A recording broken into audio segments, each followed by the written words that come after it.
સરદાર સન્માન સંકલ્પ આંદોલન સમિતિ દ્વારા બોટાદ કલેક્ટરને આવેદનપત્ર આપવામાં આવ્યું હતું। બોટાદ જિલ્લા સરદાર સન્માન સંકલ્પ આંદોલન સમિતિ દ્વારા બોટાદ કલેક્ટરને આવેદનપત્ર આપવામાં આવ્યું છે। તેમાં જણાવવામાં આવેલ છે કે અમદાવાદ ખાતે આવેલા મોટેરા સ્ટેડિયમનું નામ જે સરદાર પટેલ સ્ટેડિયમ હતું તે બદલીને હાલના વડાપ્રધાન દ્વારા નરેન્દ્ર મોદી સ્ટેડિયમ નામ આપવામાં આવ્યું છે। આમ સરદાર વલ્લભભાઈ પટેલનું હાલના વડાપ્રધાન શ્રી દ્વારા આ સ્ટેડિયમનું નામ સરદાર પટેલ બદલીને નરેન્દ્ર મોદી સ્ટેડિયમ કરી દેવામાં આવેલ છે, જે સરદાર પટેલનું અપમાન હોય તેમ અમને લાગે છે અને અમારી પટેલ સમાજની લાગણી દુભાણી છે। જેથી અમારી માંગણી છે કે અમદાવાદ મોટેરા સ્ટેડિયમ ખાતે આવેલ નરેન્દ્ર મોદી સ્ટેડિયમ નામ બદલીને તેનું જૂનું નામ સરદાર પટેલ સ્ટેડિયમ કરવા માંગ કરી છે।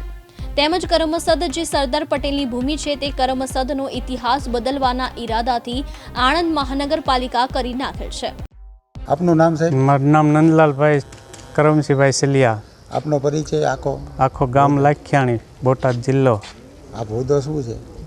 સરદાર સન્માન સંકલ્પ સમિતિ ગુજરાત દ્વારા બોટાદ તરફથી નિમાયેલા જિલ્લા પ્રમુખ।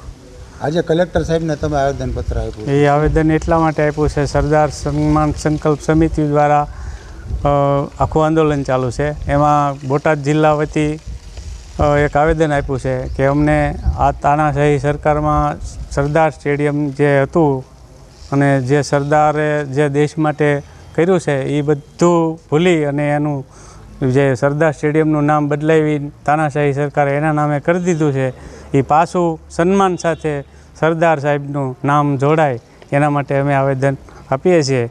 આગામી દિવસોમાં કરમસદમાં જે કંઈ નગરપાલિકાની આતે કામગીરી છે એમાં પણ એનું પણ એક આવેદન ભેગું છે, કરમસદ બચાવ અભિયાન, એમાં પણ અમે આવેદનમાં ઉલ્લેખ કરેલો છે અને આગામી દિવસોમાં પણ સમિતિ જે કાંઈ આયોજન કરશે એમાં અમે કામ કરીશું।